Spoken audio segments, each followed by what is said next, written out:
ತಮಗೆ ಇಂಟ್ರೆಸ್ಟ್ ಅನಿಸಿತ್ತು ಅಂತಂದ್ರೆ ಸಬ್ಸ್ಕ್ರೈಬ್ ಆಗಿ ಮತ್ತು ಬೆಲ್ ಬಟನ್ ಅನ್ನು ಪ್ರೆಸ್ ಮಾಡಿ.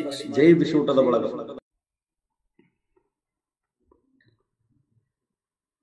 ಕರ್ನಾಟಕ ರಾಜ್ಯದ ಸಮಸ್ತ ವಿದ್ಯಾರ್ಥಿ ಬಳಗಕ್ಕೆ ನಮಸ್ಕಾರಗಳು. ನಾನು ನಿಮ್ಮ ಪ್ರೀತಿಯ ಶರಣಯ್ಯ ಬಂಡಾರಿಮಠ್.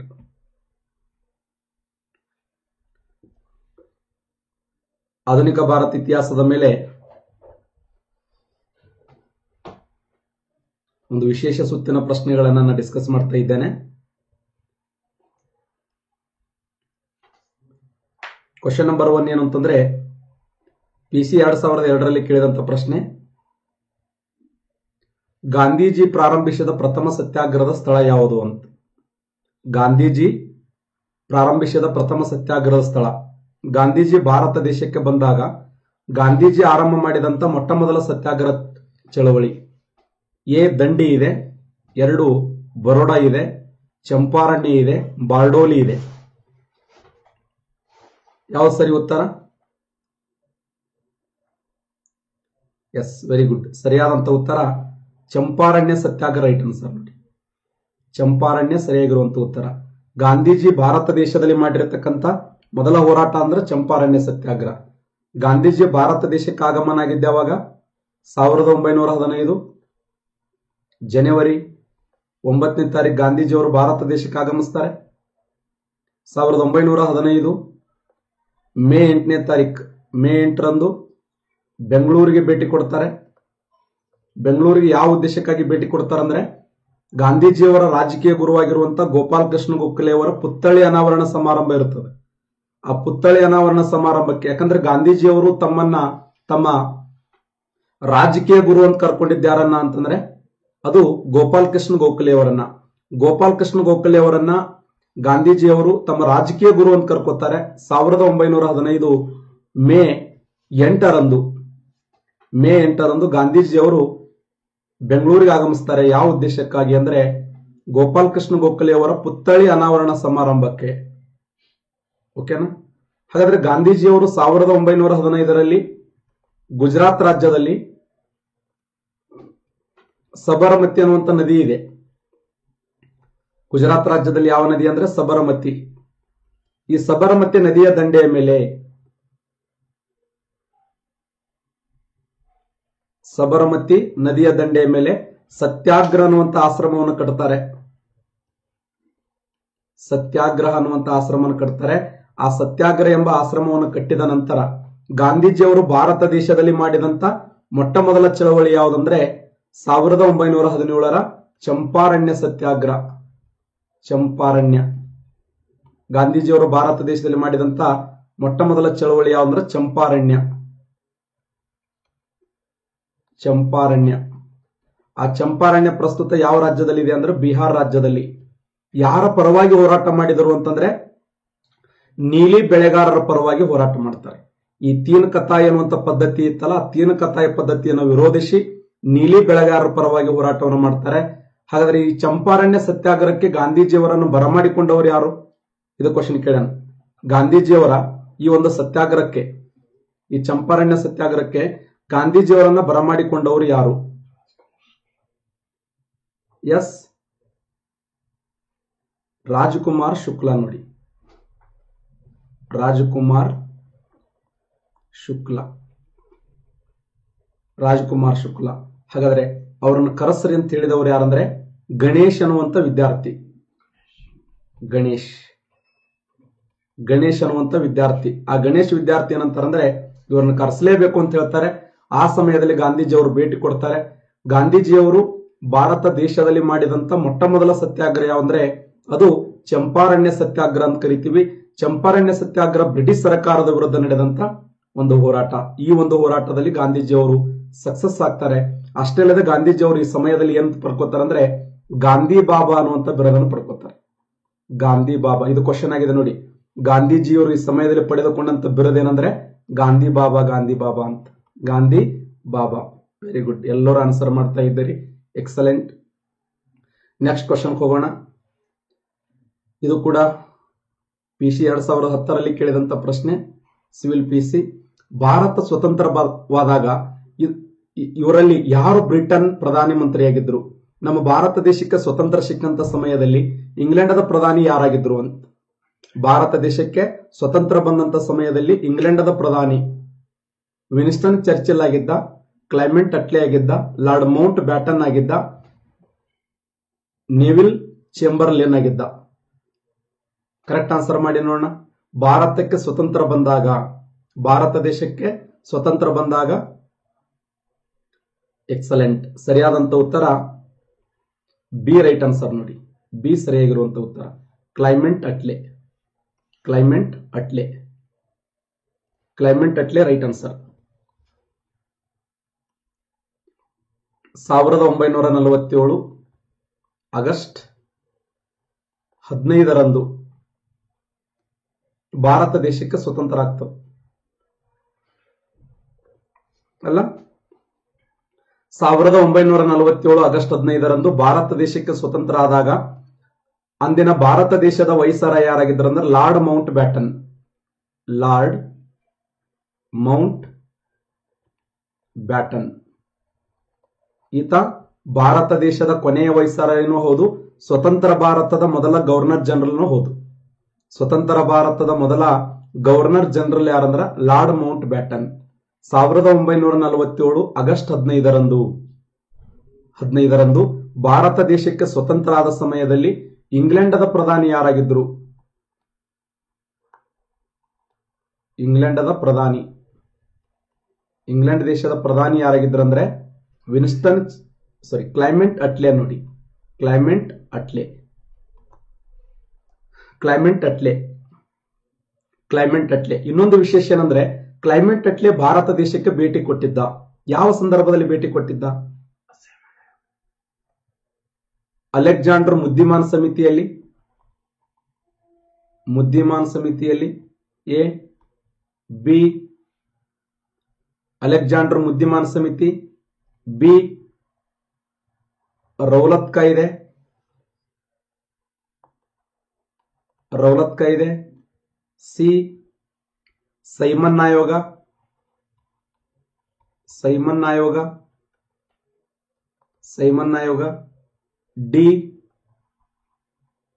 ಡಿ ಕ್ಯಾಬಿನೆಟ್ ಆಯೋಗ. Excellent, excellent. ಸರಿಯಾದಂತ ಉತ್ತರ ಭಾರತ ದೇಶಕ್ಕೆ ಈಗೊಮ್ಮೆ ಬಂದಿದ್ದ ಯಾವ ಸಮಯದಲ್ಲಿ ಅಂದ್ರೆ ಸೈಮನ್ ಆಯೋಗ ಜಾರಿಗೆ ಬಂದಾಗ ನೋಡಿ. ಭಾರತ ದೇಶಕ್ಕೆ ಸೈಮನ್ ಆಯೋಗ ಜಾರಿಗೆ ಬಂದಂತ ಸಮಯದಲ್ಲಿ ಟೋಟಲ್ 7 ಜನ ಸದಸ್ಯರಿದ್ರು. ಆ 7 ಜನ ಸದಸ್ಯರಲ್ಲಿ ಒಬ್ಬ ಅಧ್ಯಕ್ಷ, 6 ಜನ ಸದಸ್ಯರು. ಅದರಲ್ಲಿ ಒಬ್ಬ ಯಾರಂತಂದ್ರೆ ಕ್ಲೈಮೆಂಟ್ ಅಟ್ಲೆ. ವೆರಿ ಇಂಪಾರ್ಟೆಂಟ್ ಆಗಿರುವಂತ ಪ್ರಶ್ನೆ. ಭಾರತ ದೇಶಕ್ಕೆ ಸ್ವತಂತ್ರ ಬಂದಂತ ಸಮಯದಲ್ಲಿ ಇಂಗ್ಲೆಂಡ್ ದೇಶದ ಪ್ರಧಾನಿ ಯಾರಾಗಿದ್ದರಂದ್ರೆ ಕ್ಲೈಮೆಂಟ್ ಅಟ್ಲೆ.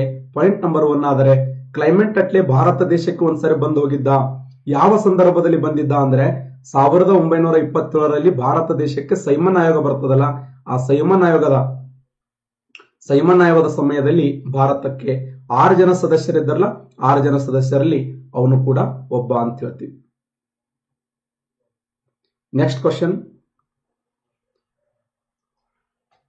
PSI 1998ರಲ್ಲಿ ಕೇಳಿದಂತ ಪ್ರಶ್ನೆ ಇದು.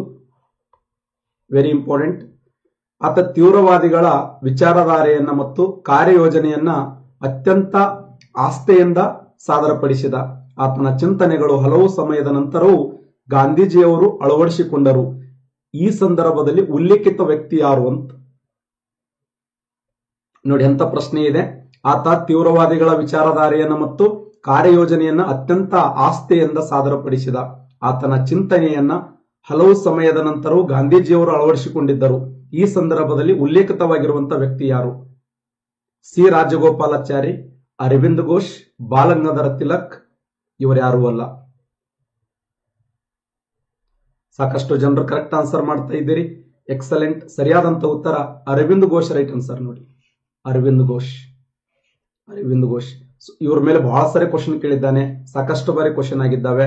ಭಾರತ ದೇಶದಲ್ಲಿ ಕ್ರಾಂತಿಕಾರಿ ಹೋರಾಟಗಾರನಾಗಿ, ತೀವ್ರಗಾಮಿ ಹೋರಾಟಗಾರನಾಗಿ ಇವರು 1908ರಲ್ಲಿ ಆ ಪಶ್ಚಿಮ ಬಂಗಾಳದ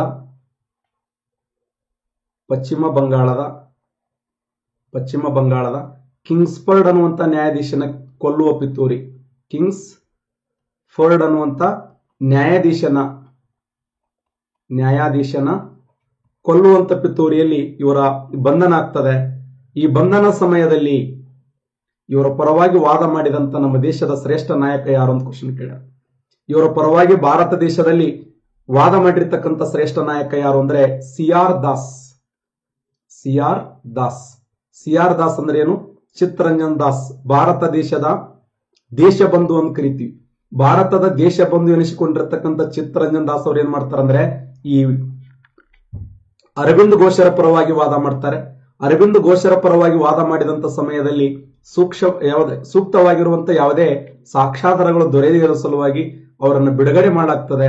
ಬಿಡುಗಡೆ ಮಾಡಿದಂತ ಸಮಯದಲ್ಲಿ ಅರವಿಂದ್ ಘೋಷರ್ ಏನ್ ಮಾಡ್ತಾರಂದ್ರೆ ಸ್ವತಂತ್ರ ಹೋರಾಟದಲ್ಲಿ ಕೊನೆ ಹಂತದಲ್ಲಿ ಎಲ್ಲಿ ಹೋದ್ರು ಅಂತಂದ್ರೆ ಅವರು ಕರಾವಳಿ ಭಾಗ, ದಕ್ಷಿಣ ಭಾರತದ ಕರಾವಳಿ ಭಾಗದಲ್ಲಿ ಪಾಂಡಿಚೇರಿಗೆ ಬರ್ತಾರೆ. ಪಾಂಡಿಚೇರಿಯಲ್ಲಿ ಒಂದು ಆಶ್ರಮವನ್ನು ಓಪನ್ ಮಾಡ್ತಾರೆ. ಆ ಆಶ್ರಮದ ಹೆಸರೇನಂದ್ರೆ ಅರವಿಂದೋ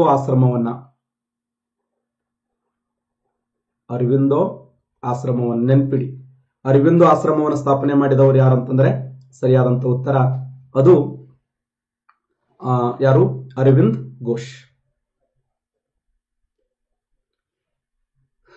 PSI 1998ರಲ್ಲಿ ಕೇಳಿದಂತ ಪ್ರಶ್ನೆ, ವೆರಿ ಇಂಪಾರ್ಟೆಂಟ್ ಆಗಿರೋ ಪ್ರಶ್ನೆ ಇದು ಸಹ.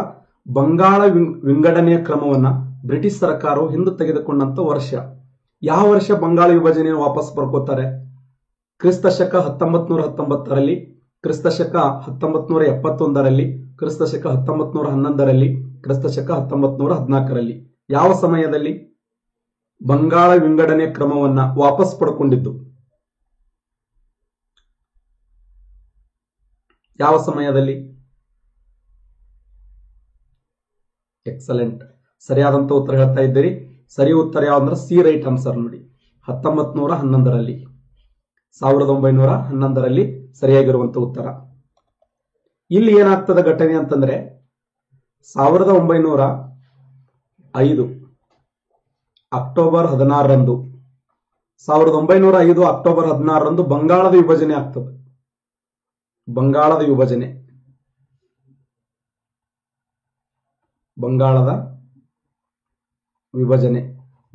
ವಿಭಜನೆಯನ್ನು ಮಾಡಿದವರು ಯಾರು ಅಂತ ಕ್ವಶನ್ ಕೇಳಿದ್ದಾರೆ.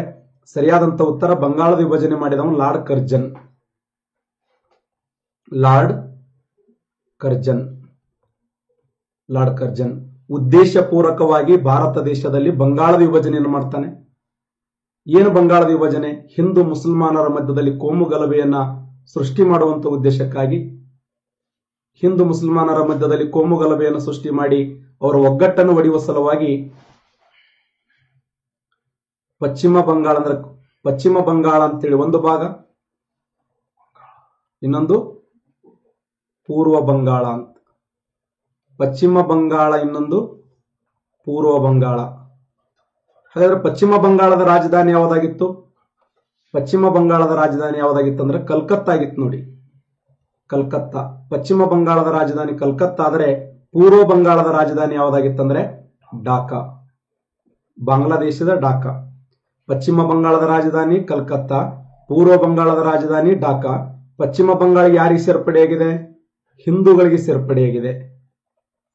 ಯಾಕಂದ್ರೆ ಬಹುಸಂಖ್ಯಾತರು ಹಿಂದೂಗಳಿದ್ದರಲ್ಲ, ಇಲ್ಲಿ ಬಹುಸಂಖ್ಯಾತರು ಮುಸ್ಲಿಮರಿದ್ರು ನೋಡಿ. ಹಿಂದೂ ಮುಸಲ್ಮಾನರ ಮಧ್ಯದಲ್ಲಿ ಕೋಮು ಗಲಭೆಯನ್ನು ಸೃಷ್ಟಿ ಮಾಡುವಂತ ಉದ್ದೇಶಕ್ಕಾಗಿ ಪಶ್ಚಿಮ ಬಂಗಾಳ ಹಾಗೂ ಪೂರ್ವ ಬಂಗಾಳ ಅಂತೇಳಿ ಎರಡು ಡಿವೈಡ್ ಮಾಡ್ತಾನೆ. ಪಶ್ಚಿಮ ಬಂಗಾಳದ ರಾಜಧಾನಿ ಕಲ್ಕತ್ತಾ, ಪೂರ್ವ ಬಂಗಾಳದ ರಾಜಧಾನಿ ಢಾಕಾ. ಪಶ್ಚಿಮ ಬಂಗಾಳ ಹಿಂದೂಗಳಿಗೆ ಸಂಬಂಧಪಟ್ಟಿದೆ, ಪೂರ್ವ ಬಂಗಾಳ ಮುಸಲ್ಮಾನರಿಗೆ ಸಂಬಂಧಪಟ್ಟಿದೆ ಅಂತೇಳಿ 1905 ಅಕ್ಟೋಬರ್ 16ರಂದು ಬಂಗಾಳದ ವಿಭಜನೆ ನಡೀತ ಸ್ನೇಹಿತರೆ. ಆ ಬಂಗಾಳದ ವಿಭಜನೆಯನ್ನು ವಿರೋಧಿಸಿ 1905ರಲ್ಲಿ ನಮ್ಮ ದೇಶದಲ್ಲಿ ನಡೆದಂತ ಹೋರಾಟವನ್ನೇ ವಂಗಭಂಗ ಚಳವಳಿ ಅಂತ ಕರಿತೀವಿ. ವಂಗಭಂಗ ಚಳವಳಿ ನೆನ್ಪಿಡಿ. ವಂಗಭಂಗ ಚಳವಳಿ ಅಂದ್ರೂ ಒಂದೇ. ಈ ವಂಗಭಂಗ ಚಳವಳಿಗಿರುವಂತ ಇನ್ನೊಂದು ಹೆಸರೇ ಸ್ವದೇಶಿ ಹೋರಾಟ ಅಂತ ಕರೀತಾರೆ. ಸ್ವದೇಶಿ ಹೋರಾಟ, ಸಾಕಷ್ಟು ಬಾರಿ ಕ್ವಶನ್ ಕೇಳಿದ್ದಾನೆ. ಸ್ವದೇಶಿ ಹೋರಾಟ ಅಂದ್ರೂ ಒಂದೇ, ಇದಕ್ಕೆ ವಂಗಭಂಗ ಚಳವಳಿ ಅಂತ ಕರೀತಾರೆ. ಈ ವಂಗಭಂಗ ಚಳವಳಿಯ ನಾಯಕರು ಯಾರಾಗಿದ್ದಾರೆ ಅಂದ್ರೆ ಗೋಪಾಲಕೃಷ್ಣ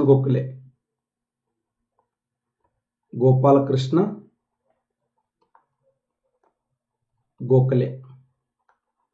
ನಾಳೆ ಕ್ವಶನ್ ಕೇಳ್ತಾನೆ, ಏನು ಅಂದ್ರೆ ಈ ವಂಗಭಂಗ ಚಳವಳಿಯ ನಾಯಕರು ಯಾರಾಗಿದ್ರು ಅಂತ ಕೇಳ್ತಾನೆ. ವಂಗಭಂಗ ಚಳವಳಿಯ ನಾಯಕರು ಯಾರಾಗಿದ್ರು ಅಂದ್ರೆ ಗೋಪಾಲ್ ಕೃಷ್ಣ ಗೋಖಲೆ ಆಗಿದ್ರು. ಅದರ ಜೊತೆಯಲ್ಲಿ ಇನ್ನೊಬ್ಬ ಮಹಾನ್ ನಾಯಕ ಸೇರ್ಪಡೆ ಆಗ್ತಾನೆ. ಅವ್ರು ಯಾರಂದ್ರೆ ರವೀಂದ್ರನಾಥ್ ಟ್ಯಾಗೋರ್. ಭಾರತ ದೇಶದ ಶ್ರೇಷ್ಠ ಚಿಂತಕರಾಗಿರುವಂತಹ ರವೀಂದ್ರನಾಥ್ ಟ್ಯಾಗೋರ್ ಮತ್ತು ಗೋಪಾಲ್ ಕೃಷ್ಣ ಗೋಖಲೆ ಅವರು 1905ರಲ್ಲಿ ವಂಗಭಂಗ ಚಳವಳಿಯನ್ನ ಅಥವಾ ಸ್ವದೇಶಿ ಚಳವಳಿಯನ್ನ ಆರಂಭ ಮಾಡ್ತಾರೆ. ಈ ಸ್ವದೇಶಿ ಚಳವಳಿ, ವಂಗಭಂಗ ಚಳವಳಿ ದೇಶಾದ್ಯಂತ ಅತ್ಯಂತ ಶ್ರೇಷ್ಠ ಮಟ್ಟದ ಅಪರೂಪದ ಈ ಹೋರಾಟವಾಗಿದ್ದು ಇದಕ್ಕೆ ಸಾಕಷ್ಟು ಬೆಂಬಲವನ್ನ ವ್ಯಕ್ತಪಡಿಸ್ತಾರೆ. ಇದೇ ಸಮಯದಲ್ಲಿ 1907ರಲ್ಲಿ ನಿಮ್ಗೆ ಗೊತ್ತಿರಲಿ, ಈ ತಪತಿ ನದಿಯ ದಂಡೆಯ ಮೇಲೆ ಸೂರತ್ ಅನ್ನುವಂತ ಸ್ಥಳ ಇದೆ. ಈ ಸೂರತ್ ಅನ್ನ ಭಾರತ ದೇಶದ ವಜ್ರದ ನಗರ ಅಂತ ಕರೀತಾರೆ. ಆ ಸೂರತ್ ಎಂಬ ಸ್ಥಳದಲ್ಲಿ 1907ರಲ್ಲಿ ಸೂರತ್ ಕಾಂಗ್ರೆಸ್ ಅಧಿವೇಶನ ನಡೀತದೆ. ಆ ಸೂರತ್ ಕಾಂಗ್ರೆಸ್ ಅಧಿವೇಶನದಲ್ಲಿ ಮಂದಗಾಮಿಗಳು ಮತ್ತು ತೀವ್ರಗಾಮಿಗಳ ಮಧ್ಯದಲ್ಲಿ ಆ ಚರ್ಚೆ ನಡೀತದೆ. ಮಂದಗಾಮಿಗಳಂತಾರೆ ಈ ಬಂಗಾಳದ ವಿಭಜನೆ ಹೋರಾಟ ಕೇವಲ ಪಶ್ಚಿಮ ಬಂಗಾಳಕ್ಕೆ ಮಾತ್ರ ಸೀಮಿತ ಆಗಲಿ ಅಂತ. ಆದ್ರೆ ತೀವ್ರಗಾಮಿಗಳು ಹೇಳ್ತಾರೆ ಇಲ್ಲ, ಇದು ದೇಶಾದ್ಯಂತ ನಡಿಬೇಕು. ದೇಶದ ಪ್ರತಿಯೊಂದು ಮೂಲೆಗಳಲ್ಲಿ, ದೇಶದ ಪ್ರತಿಯೊಂದು ಗಲ್ಲೆಗಳಲ್ಲಿ ಹೋರಾಟ ನಡಿಬೇಕು ಅಂತ. ಅವಾಗ ಮಂದಗಾಮಿಗಳು ತೀವ್ರಗಾಮಿಗಳ ಮಧ್ಯದಲ್ಲಿ ತೀವ್ರವಾದಂತಹ ವಾಗ್ವಾದ ನಡೀತದೆ. ಆ ಸಮಯದಲ್ಲಿ ಕುರ್ಚಿಗಳ ತೂರಾಟ, ಮೆಟ್ಟಗಳ ಹಾರಾಟ. ಆ ಕುರ್ಚಿಗಳ ತೂರಾಟ, ಮೆಟ್ಟಗಳ ಹಾರಾಟದಲ್ಲಿ ಯಾರಿಗೆ? ಫಿರೋಜ್ ಶಾ ಮೆಹ್ತಾ ಮತ್ತು ಸುರೇಂದ್ರನಾಥ್ ಬ್ಯಾನರ್ಜಿ ಅವರು.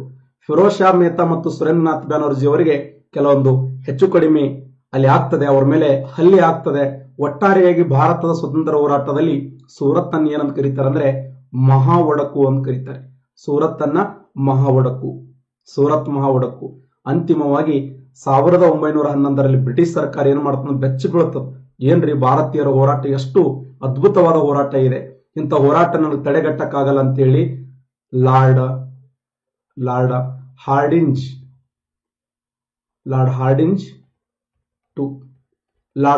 ಟು ಅನ್ನುವಂತ ವ್ಯಕ್ತಿ ಏನ್ ಮಾಡ್ತಾನೆ ಅಂತಂದ್ರೆ ಅಂತಿಮವಾಗಿ ಬಂಗಾಳವನ್ನು ಒಂದುಗೂಡಿಸುವಂತ ಪ್ರಯತ್ನವನ್ನು ಮಾಡ್ತಾನೆ.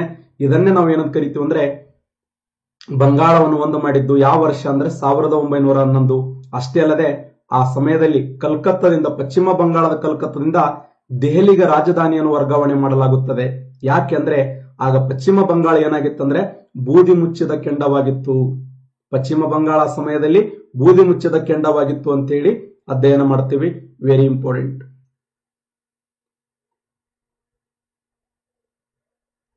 ನೆಕ್ಸ್ಟ್ ಕ್ವಶನ್, ಗ್ರೂಪ್ ಸಿ ಕೇಳಿದಂತ ಪ್ರಶ್ನೆ, ವೆರಿ ಇಂಪಾರ್ಟೆಂಟ್ ಆಗಿರುವಂತ ಪ್ರಶ್ನೆ. 1907ರಲ್ಲಿ ಸರ್ ಕರ್ಜನ್ ವೈಲಿ ಅನ್ನುವಂತ ವ್ಯಕ್ತಿಯನ್ನ, ಸರ್ ಕರ್ಜನ್ ವೈಲಿ ಎಂಬ ವ್ಯಕ್ತಿಯನ್ನ ಲಂಡನ್ನಲ್ಲಿ ಸಾರ್ವಜನಿಕ ಸಭೆಯಲ್ಲಿ ದಿಟ್ಟವಾಗಿ ಕೊಂದವರು ಯಾರು ಅಂತ ನೋಡಿ. ಎಷ್ಟು ಚೆನ್ನಾಗಿ ಕ್ವಶನ್ ಕೇಳಿದ್ದಾರೆ. 1907ರಲ್ಲಿ ಸರ್ ಕರ್ಜನ್ ವೈಲಿ ಅನ್ನುವಂತ ವ್ಯಕ್ತಿ ಲಂಡನ್ದ ಸಾರ್ವಜನಿಕ ಸಭೆಯಲ್ಲಿ ಯಾರನ್ನ ಕೊಲ್ತಾನೆ? ಕೊಂದಂತ ವ್ಯಕ್ತಿ ಯಾರು? BN ದತ್ ಅವರು, ML ದಿಂಗ್ರಾ ಅವರು, ಸರ್ದಾರ್ ಅಜಿತ್ ಸಿಂಗ್ ಅವರು, SC ಮುಖರ್ಜಿ ಅವರು. ವೆರಿ ಇಂಪಾರ್ಟೆಂಟ್ ಆಗಿರುವಂತಹ ಪ್ರಶ್ನೆ. ಕರೆಕ್ಟ್ ಆನ್ಸರ್ ಮಾಡಿ ನೋಡೋಣ.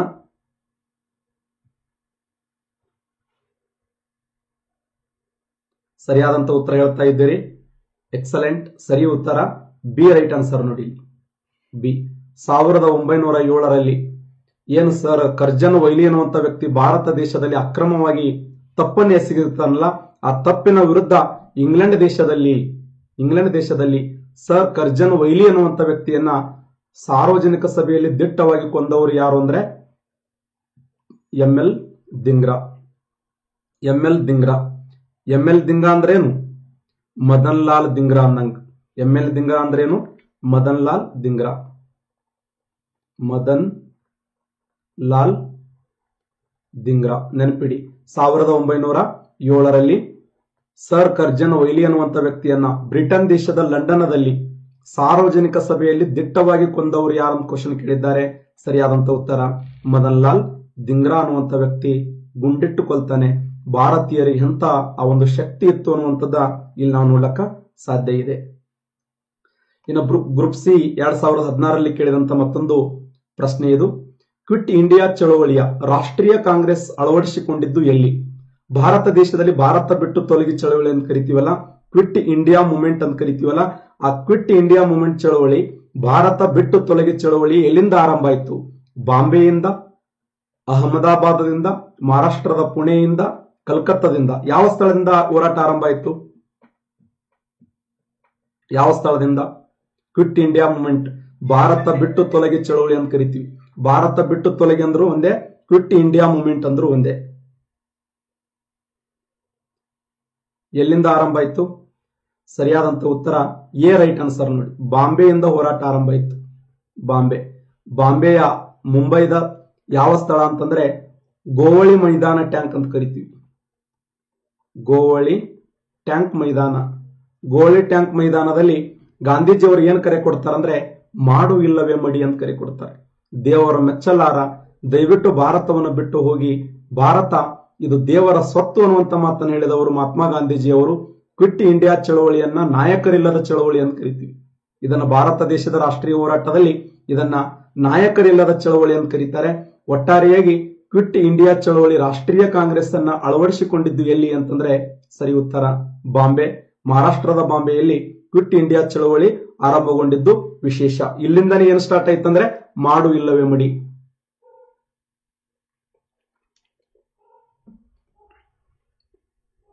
ಮಾಡು ಇಲ್ಲವೇ ಮಡಿ ಗೋವಳಿ ಟ್ಯಾಂಕ್ ಮೈದಾನದಿಂದ ಆರಂಭ ಆಗ್ತದೆ. ಮಹಾರಾಷ್ಟ್ರದ ಮುಂಬೈದಿಂದ.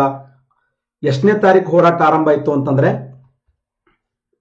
1942 ಆಗಸ್ಟ್ 8ನೇ ತಾರೀಕು. ಆಗಸ್ಟ್ 8ರಂದು ಮುಂಬೈದ ಬಾಂಬೆ ಯಾವ ಸ್ಥಳ? ಗೋವಳಿ ಟ್ಯಾಂಕ್ ಮೈದಾನ. ಗಾಂಧೀಜಿಯವರು ಏನ್ ಕರೆ ಕೊಟ್ಟರು ಅಂದ್ರೆ ಮಾಡು ಇಲ್ಲವೇ ಮಡಿ ಅನ್ನುವಂತ ಕರೆಯನ್ನು ಕೊಡ್ತಾರೆ. ಮಾಡು ಇಲ್ಲವೇ ಮಡಿ ಅಂತ ಕರೆ ಕೊಡ್ತಾರೆ. ಒಂದು ನೋವಿನ ಸಂಗತಿ ಏನಂದ್ರೆ ಅವತ್ತೇ ರಾತ್ರಿ ಆಗಸ್ಟ್ 9ನೇ ತಾರೀಕ ಬಂಧನ ಆಗ್ತದೆ. ಆಗಸ್ಟ್ 9ನೇ ತಾರೀಕು ಗಾಂಧೀಜಿಯವರು ಬಂಧನ ಆಗ್ತದೆ. ಬಂಧನ ಆದ ಸಮಯದಲ್ಲಿ ದೇಶಾದ್ಯಂತ ಇದಕ್ಕೆ ಯಾರು ನಾಯಕರಾಗಬೇಕು? ಅದಕ್ಕೆ ಇದನ್ನ ಏನ್ ಕರೀತಾರೆ ಅಂದ್ರೆ ನಾಯಕರಿಲ್ಲದ ಹೋರಾಟ. ನಾಯಕರಿಲ್ಲದ ಹೋರಾಟ ಅಂತ ಕರೀತಾರೆ. ನಾಯಕರಿಲ್ಲದ ಹೋರಾಟ ಅಂತ ಕರೀತಾರೆ. Very important. ಈ ಕ್ವಿಟ್ ಇಂಡಿಯಾ ಮೂವ್ಮೆಂಟ್ ಇರುವಂತ ಇನ್ನೊಂದು ಹೆಸರು ಏನಂದ್ರೆ ನಾಯಕರಿಲ್ಲದ ಹೋರಾಟ ಅಂತ ಕರೀತಾರೆ. ಅಂತಿಮವಾಗಿ ಈ ಹೋರಾಟದ ನಾಯಕತ್ವ ವಹಿಸಿಕೊಂಡವರು ಜಯಪ್ರಕಾಶ್ ನಾರಾಯಣ್. ಜಯಪ್ರಕಾಶ್ ನಾರಾಯಣ್. ಅಂತಿಮವಾಗಿ ಜಯಪ್ರಕಾಶ್ ನಾರಾಯಣ್ ಅವರು ಈ ಹೋರಾಟದ ನಾಯಕತ್ವ ವಹಿಸಿಕೊಳ್ಳುತ್ತಾರೆ. ಅಷ್ಟೇ ಅಲ್ಲದೆ ಅರುಣಾ ಅಸಾಫ್ ಅಲಿ ಅವರು ಅರುಣಾ ಅಸಾಫ್ ಅಲಿ ಮತ್ತು ಜಯಪ್ರಕಾಶ್ ನಾರಾಯಣ್ ಅವರು ಈ ಒಂದು ಹೋರಾಟದ ನಾಯಕತ್ವ ವಹಿಸಿಕೊಳ್ತಾರೆ. ಇದನ್ನ ನಾಯಕರಿಲ್ಲದ ಹೋರಾಟ. ಹಾಗಾದ್ರೆ ಕ್ವಿಟ್ ಇಂಡಿಯಾ ಮೂವ್ಮೆಂಟ್ ನಡೆದ ಸಮಯದಲ್ಲಿ ಭಾರತ ದೇಶದಲ್ಲಿ ಒಂದು ಹಳ್ಳಿ ಸ್ವತಂತ್ರವನ್ನು ಘೋಷಣೆ ಮಾಡಿಕೊಳ್ತದೆ. ಆ ಹಳ್ಳಿ ಯಾವುದಂದ್ರೆ ನಮ್ಮ ಕರ್ನಾಟಕ ರಾಜ್ಯದ ಹೆಮ್ಮೆಯ ಈಸೂರು ಅಂತ ಕರಿತೀವಿ. ಈಸೂರು. ಈ ಈಸೂರಿನ ಘೋಷಣೆ ಏನಾಗಿತ್ತಂದ್ರೆ ಈಸೂರು ಕೊಟ್ಟರು ಈಸೂರು ಬಿಡವೆವು. ಇಡೀ ಭಾರತ ದೇಶದಲ್ಲಿ ಮೊಟ್ಟ ಮೊದಲ ಬಾರಿಗೆ ಸ್ವತಂತ್ರ ಸಾರಿಕೊಂಡಂತ ಮೊದಲ ಹಳ್ಳಿ ಯಾವ ಜಿಲ್ಲೆ ಅಂದ್ರ ಶಿವಮೊಗ್ಗ ಜಿಲ್ಲೆಯ ಶಿಕಾರಿಪುರ ತಾಲೂಕಿನ ಈಸೂರು. ಶಿವಮೊಗ್ಗ ಜಿಲ್ಲೆಯ ಶಿಕಾರಿಪುರ ತಾಲೂಕಿನ ಈಸೂರು ಎಂಬ ಸ್ಥಳದಲ್ಲಿ ಇಡೀ ಭಾರತ ದೇಶದಲ್ಲಿ ಮೊಟ್ಟ ಮೊದಲ ಬಾರಿಗೆ ಸ್ವತಂತ್ರ ಸಾರಿಕೊಂಡಂತ ಮೊದಲ ಹಳ್ಳಿ ಅಂತ ಕರಿತೀವಿ. ಅದಕ್ಕೆ ಈಸೂರು ಕೊಟ್ಟರು ಈಸೂರು ಬಿಡುವೆ ಅನ್ನುವಂತ ಘೋಷವಾಕ್ಯದೊಂದಿಗೆ ಹೋರಾಟ ಆರಂಭ ಆಗ್ತದೆ. ಒಟ್ಟಾರೆಯಾಗಿ 1942 ಆಗಸ್ಟ್ 8ರಂದು ಮುಂಬೈದ ಗೋವಳಿ ಟ್ಯಾಂಕ್ ಮೈದಾನದಲ್ಲಿ ಮಹಾತ್ಮ ಗಾಂಧೀಜಿಯವರು ಮಾಡು ಇಲ್ಲವೇ ಮಡಿ ಅನ್ನುವಂತ ಒಂದು ಕೂಗನ್ನ ಕರೆ ಕೊಡ್ತಾರೆ. ಆ ಹೋರಾಟಕ್ಕೆ ಮುಂದಾಗ್ತಾರೆ. ಅಂತ ಸಮಯದಲ್ಲಿ ಆಗಸ್ಟ್ 9ನೇ ತಾರೀಕು ಗಾಂಧೀಜಿಯವರ ಬಂಧನ ಆಗ್ತದೆ. ನಾಯಕರು ಇರಂಗಿಲ್ಲ. ಆ ಉದ್ದೇಶಕ್ಕಾಗಿ ಇದನ್ನ ನಾಯಕರಿಲ್ಲದ ಹೋರಾಟ ಅಂತ ಕರೀತಾರೆ. ಆದಾಗ್ಯೂ ಕೂಡ ಜಯಪ್ರಕಾಶ್ ನಾರಾಯಣ ಮತ್ತು ಅರುಣಾ ಅಸಾಫ್ ಅಲಿ ಅವರು ಈ ಒಂದು ಹೋರಾಟದ ನಾಯಕತ್ವ ವಹಿಸಿಕೊಳ್ತಾರೆ. ಒಟ್ಟಾರೆಯಾಗಿ ಭಾರತದ ಸ್ವತಂತ್ರ ಹೋರಾಟದ ಅತ್ಯಂತ ಶ್ರೇಷ್ಠ ಹೋರಾಟದ ಹಂತಗಳಲ್ಲಿ ಇದು ಕೂಡ ಒಂದು ಅಂತೇಳಿ ಗುರುತಿಸ್ತೀವಿ. ನೋಡೋದಾಗದ Karnataka state industrial security force PC 2018ರಲ್ಲಿ ಕೇಳಿದಂತ ಪ್ರಶ್ನೆ. ಕರ್ನಾಟಕದ ಯಾವ ಜಿಲ್ಲೆಯು 1930ರ ಸವಿವಿನಯ ಕಾನೂನುಭಂಗ ಚಳವಳಿಯಲ್ಲಿ ಪ್ರಮುಖ ಪಾತ್ರ ವಹಿಸಿತು ಅಂತ. ಅದು ಫುಲ್ ಫಾರ್ಮ್ ಓದಬೇಕಾದ್ರೆ ಅರ್ಧ ತಾಸಾತು. ಕರ್ನಾಟಕದ ಯಾವ ಜಿಲ್ಲೆಯು 1930ರಲ್ಲಿ, ನಮ್ಮ ಕರ್ನಾಟಕ ರಾಜ್ಯದ ಯಾವ ಜಿಲ್ಲೆಯು 1930ರ ಸವಿನಯ ಕಾನೂನುಭಂಗ ಚಳವಳಿಯಲ್ಲಿ ಪ್ರಮುಖವಾಗಿರುವಂತಹ ಪಾತ್ರ ವಹಿಸಿತು? ಉತ್ತರ ಕನ್ನಡ ಜಿಲ್ಲೆ, ಮೈಸೂರು ಜಿಲ್ಲೆ, ಕೋಲಾರ ಜಿಲ್ಲೆ, ಬೆಂಗಳೂರು ಜಿಲ್ಲೆ. ಸರಿಯಾಗಿರುವಂತ ಉತ್ತರ ಉತ್ತರ ಕನ್ನಡ. ರೈಟ್ ಆನ್ಸರ್ ನೋಡಿ. ಸರಿ ಉತ್ತರ ಉತ್ತರ ಕನ್ನಡ. ಉತ್ತರ ಕನ್ನಡ ಜಿಲ್ಲೆಯ ಅಂಕೋಲ ನೋಡಿ. ನಾನು ಆಗಲೇ ಹೇಳಿದೆ ನಿಮಗೆ, ಗಾಂಧೀಜಿಯವರು ದಂಡಿ ಉಪ್ಪಿನ ಸತ್ಯಾಗ್ರಹವನ್ನು ಮಾಡ್ತಾರೆ. ಗಾಂಧೀಜಿಯವರ ದಂಡಿ ಉಪ್ಪಿನ ಸತ್ಯಾಗ್ರಹ ನಮ್ಮ ದೇಶದ ಪ್ರಮುಖವಾಗಿರುವಂತಹ ಸ್ಥಳಗಳು ಯಾವಂತ ಕೇಳಿದಾಗ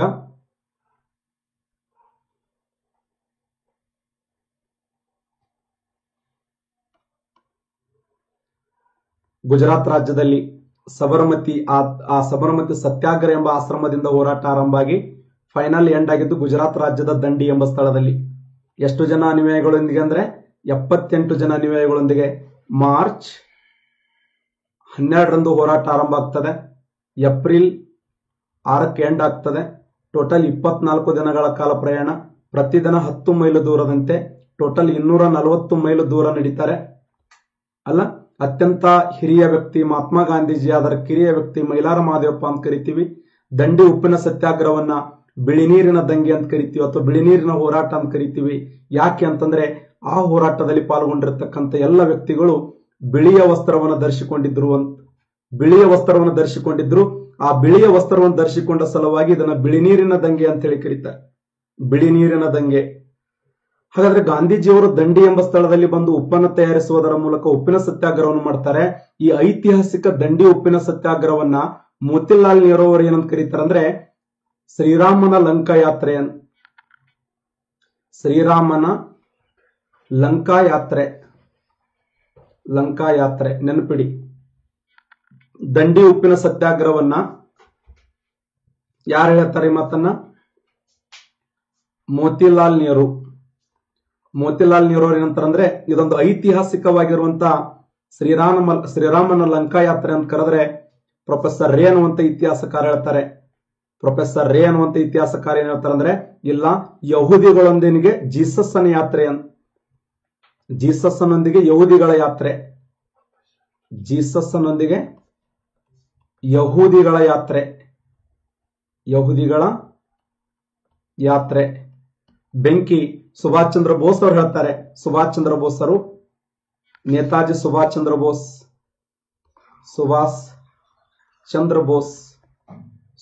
ಬೋಸ್ ಹೇಳ್ತಾರೆ ಇಲ್ಲ, ಇದು ನೆಪೋಲಿಯನ್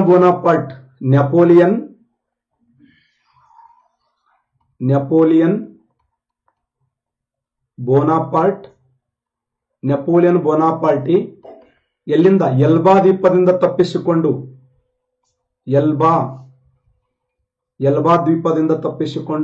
ಪ್ಯಾರಿಸ್ ಕಡೆ ಹೋದಂತಾಯಿತು ಅಂತ. ಪ್ಯಾರಿಸ್ ಕಡೆ. ಯಾಕಂದ್ರೆ ಇಲ್ಲಿ ಬಂಧನ ಆಗ್ತದ ಸ್ನೇಹಿತರು. ಯಾರ ಬಂಧನ ಆಗ್ತದ ಅಂತಂದ್ರೆ ವೆರಿ ಇಂಪಾರ್ಟೆಂಟ್. ಯಾರು? ನೆಪೋಲಿಯನ್ ಬೋನಾಪಾರ್ಟನ ಬಂಧನ ಆಗ್ತದೆ 1813ರಲ್ಲಿ. ಆ ಬಂಧನ ಆದ ಸಮಯದಲ್ಲಿ ನಂತರ 1815ರಲ್ಲಿ ಸೇಂಟ್ ಹೆಲ್ನಾ ದ್ವೀಪದಲ್ಲಿ ಬಂಧಿಸ್ತಾರೆ, ವಾಟರ್ಲೂ ಕಾಳಗದಲ್ಲಿ. ಹಾಗಾದ್ರೆ ಸುಭಾಷ್ ಚಂದ್ರ ಬೋಸ್ ಏನ್ ಹೇಳ್ತಾರಂದ್ರೆ ಎಲ್ಬಾ ದ್ವೀಪದಿಂದ ತಪ್ಪಿಸಿಕೊಂಡು ಪ್ಯಾರಿಸ್ ಕಡೆ ಹೋದಂತಾಯಿತು ಅಂತ ಹೇಳಿದವರು ಸುಭಾಷ್ ಚಂದ್ರ ಬೋಸರು. ಮೋತಿಲಾಲ್ ನೆಹರು ಅವರು ಹೇಳ್ತಾರೆ ಇದೊಂದು ಐತಿಹಾಸಿಕವಾಗಿರುವಂತಹ ಶ್ರೀರಾಮನ ಲಂಕಾ ಯಾತ್ರೆ ಅಂತ ಕರೀತಾರೆ. ಪ್ರೊಫೆಸರ್ ರೇ ಅನ್ನುವಂತ ಇತಿಹಾಸಕಾರ ಹೇಳ್ತಾರೆ ಅಲ್ಲ, ಇದು ಜೀಸಸ್ನೊಂದಿಗೆ ಯಹೂದಿಗಳ ಯಾತ್ರೆ ಅಂತ. ನೋಡಿ, ಕೇವಲ 78 ಜನ ಅನುಯಾಯಿಗಳೊಂದಿಗೆ ಹೋರಾಟ ಆರಂಭಗೊಂಡಿದ್ದು. ಎಷ್ಟು ಜನ ಅಂದ್ರೆ 90,000 ಜನ ಹೋರಾಟಗಾರರು ಪಾಲ್ಗೊಂಡಿದ್ರು ಅಂತ. 90,000 ಜನ ಹೋರಾಟಗಾರರು. ಅಷ್ಟೇ ಅಲ್ಲದೆ ಇಂದಿರಾ ಗಾಂಧಿಯವರು ಕೂಡ ಈ ಹೋರಾಟದಲ್ಲಿ ಪಾಲ್ಗೊಂಡಿದ್ರು. ಇಂದಿರಾ ಗಾಂಧಿಯವರು ಮಂಜಿನ ಸೇನೆ ಮತ್ತು ವಾನರ ಸೇನೆ ಅಂತ ಕರಿತೀವಿ. ಇದು ಕೋನಬನ ಕರಾಟಪತಿಯಲ್ಲಿ 1 ಕೋಟಿ ರೂಪಾಯಿ ಕ್ವಶನ್. ಇದು ಮಂಜಿನ ಸೇನೆ, ವಾನರ ಸೇನೆ. ಆ ಮಂಜಿನ ಸೇನೆ ಮತ್ತು ವಾನರ ಸೇನೆಯ ಮುಖ್ಯಸ್ಥರಾಗಿ ಯಾರು ಪಾಲ್ಗೊಂಡಿದ್ರು ಅಂದ್ರೆ ಇಂದಿರಾ ಗಾಂಧಿಯವರು ಪಾಲ್ಗೊಂಡಿದ್ರು. ಮಂಜಿನ ಸೇನೆ ಅಥವಾ ವಾನರ ಸೇನೆ ಅಂತ ಕರಿತೀವಿ. ಹಾಗಾದ್ರೆ ಮಹಾರಾಷ್ಟ್ರದ ದರ್ಶನ ಎಂಬ ಸ್ಥಳದಲ್ಲಿ ಸರೋಜಿನಿ ನಾಯ್ಡು, ಕರ್ನಾಟಕ ರಾಜ್ಯದ ಅಂಕೋಲ ಎಂಬ ಸ್ಥಳದಲ್ಲಿ MP ನಾಡಕರ್ಣಿಯವರು, ಬೆಳಗಾವಿಯಲ್ಲಿ ಗಂಗಾಧರರಾವ್ ದೇಶಪಾಂಡೆ ಅವರು, ಕೇರಳದಲ್ಲಿ K ಕಲ್ಲಪ್ಪನ್ ಅನ್ನುವಂತ ವ್ಯಕ್ತಿ, ತಮಿಳುನಾಡಿನ ವೇದಾರಣ್ಯ ಎಂಬ ಸ್ಥಳದಲ್ಲಿ ಗಾಂಧೀಜಿಯವರ ಅಂತಃಸಾಕ್ಷಿ ಎನಿಸಿಕೊಂಡಿರ್ತಕ್ಕಂಥ ಯಾರು? C ರಾಜಗೋಪಾಲಾಚಾರಿ ಅವರು. ಇನ್ನು ಪಶ್ಚಿಮ ಬಂಗಾಳದಲ್ಲಿ ಸೂರ್ಯಸೇನ್ ಅವರ ನೇತೃತ್ವದಲ್ಲಿ ನಾಗಾಲ್ಯಾಂಡದಲ್ಲಿ ಗೈನ್ಲಿ ಅನ್ನುವಂಥ ವ್ಯಕ್ತಿ ಅಥವಾ ಜೋಡಾನಾಗ್ ಅನ್ನುವಂಥ ವ್ಯಕ್ತಿ ನೇತೃತ್ವದಲ್ಲಿ, ಬಿಹಾರದಲ್ಲಿ ರಾಜೇಂದ್ರ ಪ್ರಸಾದ್ ಅವರ ನೇತೃತ್ವದಲ್ಲಿ, ರಾಜೇಂದ್ರ ಪ್ರಸಾದ್ ಅನ್ನುವಂಥ ವ್ಯಕ್ತಿ ನೇತೃತ್ವದಲ್ಲಿ, ಇನ್ನು ಗಡಿನಾಡಿನಲ್ಲಿ ಖಾನ್ ಅಬ್ದುಲ್ ಗಫರ್ ಖಾನ್ ಅನ್ನುವಂಥ ವ್ಯಕ್ತಿ ನೇತೃತ್ವದಲ್ಲಿ ಹೋರಾಟ ನಡೀತದೆ ಸ್ನೇಹಿತರೆ. ಬಹಳ ಅದ್ಭುತವಾದಂತಹ ಹೋರಾಟ, ಕಾನೂನು ಭಂಗ ಚಳವಳಿ. ಭಾರತ ದೇಶದ ಇತಿಹಾಸದಲ್ಲಿ ಎಷ್ಟೋ ಜನ ಅವಮಾನ ಮಾಡಿದ್ದಾರೆ ಗಾಂಧೀಜಿ ಅವರಿಗೆ. ಬ್ರಿಟಿಷ್ ಅಧಿಕಾರಿಗಳು ಹೇಳ್ತಾರೆ, ಇದೇನು ಮಾಡ್ತದೆ ಹೇಳ್ರಿ ಹೋರಾಟ ಅಂತ. ಉಪ್ಪನ್ನು ತಗೊಂಡು ಯಾರೇ ಮಾತು ಕೇಳ್ತಾರ ಉಪ್ಪಿನ ಮೂಲಕ ಅಂತ. ಯಾವ ಹೋರಾಟವನ್ನು ಅಲಕ್ಷ್ಯ ಮಾಡಿದ್ರೋ ಅದೇ ಹೋರಾಟ ಯಶಸ್ವಿ ಆಯಿತು. ಅಷ್ಟೇ ಅಲ್ಲ, ಪ್ರಥಮ ದುಂಡು ಮೇಜಿನ ಸಮ್ಮೇಳನದಲ್ಲಿ ಎಲ್ಲ ದೇಶದ ನಾಯಕರು ಬಿಟ್ಟು ಹೋಗಿದ್ರು ಗಾಂಧೀಜಿ. ಆ ಇಂಗ್ಲೆಂಡ್ ದೇಶದಲ್ಲಿ ರಾಮ್ಸೆ ಮ್ಯಾಕ್ ಡೊನಾಲ್ಡ್ ಹೇಳ್ತಾನೆ, ಗಾಂಧೀಜಿನೇ ಪಾಲ್ಗೊಂಡಿಲ್ಲ ಅಂತಂದ್ರೆ, ಗಾಂಧೀಜಿ ಪಾಲ್ಗೊಂಡಿಲ್ಲ ಅಂದ್ರೆ ಏನ್ ಮಾಡಬೇಕು ಅಂತ. ನಿಮ್ಗೆ ಗೊತ್ತಿರಲಿ, ಮದನ್ ಮೋಹನ್ ಮಾಳವೀಯ ಅವರು ಹೇಳ್ತಾರೆ. ಮದನ್ ಮೋಹನ್ ಮಾಳವೀಯ ಅವರು ಏನ್ ಹೇಳ್ತಾರೆ? ಮದನ್ ಮೋಹನ್ ಮಾಳವೀಯ ಅವರು ಹೇಳ್ತಾರೆ, ವರನಿಲ್ಲದ ಮದುವೆ ಅಂತ. ವರನೇ ಇಲ್ಲದನ ಮದುವೆ ಮಾಡಕತ್ತಾರ ಅಂತೇಳಿ ವರನಿಲ್ಲದ ಮದುವೆ ಅಂತ ಹೇಳಿದವರು ಮದನ್ ಮೋಹನ್ ಮಾಳವೀಯ. ಒಟ್ಟಾರೆಯಾಗಿ ಭಾರತ ದೇಶದ ಸ್ವತಂತ್ರ ಹೋರಾಟದಲ್ಲಿ ಈ ಒಂದು ಉಪ್ಪಿನ ಸತ್ಯಾಗ್ರಹ ಇದೆಯಲ್ಲ, ಇದೊಂದು ಫೇಮಸ್ ಆಗಿರುವಂತಹ ಸತ್ಯಾಗ್ರಹ. ನೆಕ್ಸ್ಟ್ ನಾ ಕ್ಲಾಸ್ ಹೇಳುವಂತ ಸಮಯದಲ್ಲಿ ಇನ್ನೂ ಅದ್ಭುತವಾಗಿ ಎಕ್ಸ್ಪ್ಲೇನ್ ಮಾಡ್ತೀನಿ ಅದರ ಬಗ್ಗೆ. ಇಲ್ಲಿ ಸಿವಿಲ್ ಪಿಸಿ 2002ರಲ್ಲಿ ಕೇಳಿದಂತ ಪ್ರಶ್ನೆ, 2002 ಸಿವಿಲ್ ಪಿಸಿ ಕೇಳಿದಂತ ಪ್ರಶ್ನೆ, ಅಮೃತಸರದಲ್ಲಿನ ಜಾಲಿಯನ್ ವಾಲಾಬಾಗ್ ಹತ್ಯಾಕಾಂಡ ನಡೆದಂತ ಅಮೃತಸರದಲ್ಲಿನ ಜಾಲಿಯನ್ ವಾಲಾಬಾಗ್ ಹತ್ಯಾಕಾಂಡದ ನಡೆದ ನಂತರ ನೈಟ್ಹುಡ್ ಪದವಿಯನ್ನ ತ್ಯಜಿಸಿದವರು ಯಾರು ಅಂತ. ನೈಟ್ಹುಡ್ ಪ್ರಶಸ್ತಿಯನ್ನ ತ್ಯಜಿಸಿದವರು ಯಾರು? ಮಹಾತ್ಮ ಗಾಂಧೀಜಿಯವರು, ದಾದಾಬಾಯಿ ನವರೋಜಿಯವರು, WC ಬ್ಯಾನರ್ಜಿಯವರು, ರವೀಂದ್ರನಾಥ್ ಟ್ಯಾಗೋರ್ ಅವರು. S, very good. ಸರಿಯಾದಂತ ಉತ್ತರ, ಎಲ್ಲರೂ ಕರೆಕ್ಟ್ ಆನ್ಸರ್ ಮಾಡಿದ್ದೀರಿ. ಸರಿಯಾದಂತ ಉತ್ತರ ಡಿ, ರೈಟ್ ಆನ್ಸರ್ ನೋಡಿ. ರವೀಂದ್ರನಾಥ್ ಟ್ಯಾಗೋರ್ ಅವರು ಸರಿಯಾಗಿರುವಂತ ಉತ್ತರ. Rabindranath Tagore right answer. ಜಾಲಿಯನ್ ವಾಲಾಬಾಗ್ ಹತ್ಯಾಕಾಂಡ ಭಾರತ ದೇಶದಲ್ಲಿ ನಡೆದಂತ ಒಂದು ಮನಸ್ಸಿಗೆ ನೋವು ತರುವಂತ ಯುದ್ಧ ಘಟನೆ ಅಂತ ಕರಿತೀವಿ. ಅಂತ ಸಮಯದಲ್ಲಿ ಮಹಾತ್ಮ ಗಾಂಧೀಜಿಯವರು ತಮ್ಮ ಕೊಟ್ಟಿರ್ತಕ್ಕಂಥ ಕೈಸರ್ ಹಿಂದ್ ಅನ್ನುವಂತ ಪ್ರಶಸ್ತಿ ವಾಪಸ್ ಕೊಟ್ರೆ, ಇಲ್ಲಿ ರವೀಂದ್ರನಾಥ್ ಟ್ಯಾಗೋರ್ ಅವರು ಏನ್ ಮಾಡ್ತಾರ ಅಂದ್ರೆ, ತಮ್ಮ ಕೊಟ್ಟಿರ್ತಕ್ಕಂಥ ಈ ನೈಟ್ಹುಡ್ ಅನ್ನುವಂತ ಪ್ರಶಸ್ತಿಯನ್ನ, ನೈಟ್ಹುಡ್ ಪದವಿಯನ್ನ ಏನ್ ಮಾಡ್ತಾರ ಅಂದ್ರೆ ತ್ಯಜಿಸ್ತಾರೆ ಅಂತ. KS 1998ರಲ್ಲಿ ಕೇಳಿದಂತ ಪ್ರಶ್ನೆ, ಕೆಳಗಿನ ಯಾವುದು ಕಾಂಗ್ರೆಸ್ನಲ್ಲಿದ್ದಂತ ಮಂದಗಾಮಿಗಳ ಗುರಿಯಾಗಿರಲಿಲ್ಲ? ಆಡಳಿತ ಪುನರ್ರಚನೆ ವ್ಯವಸ್ಥೆ, ಸೇವೆಗಳ ಭಾರತೀಕರಣ, ಶಾಸನ ಸಮಿತಿಗಳಲ್ಲಿ ಭಾರತೀಯರ ಪ್ರವೇಶಾತಿ, ಬ್ರಿಟಿಷ್ ಆಳ್ವಿಕೆಗೆ ಶಾಂತಿಯುತವಾಗಿರುವಂತ ವಿರೋಧ. ಕರೆಕ್ಟ್ ಆನ್ಸರ್ ಮಾಡಿ ನೋಡೋಣ. ಯಾವುದಾಗಿರಲಿಲ್ಲ ಇಲ್ಲಿ?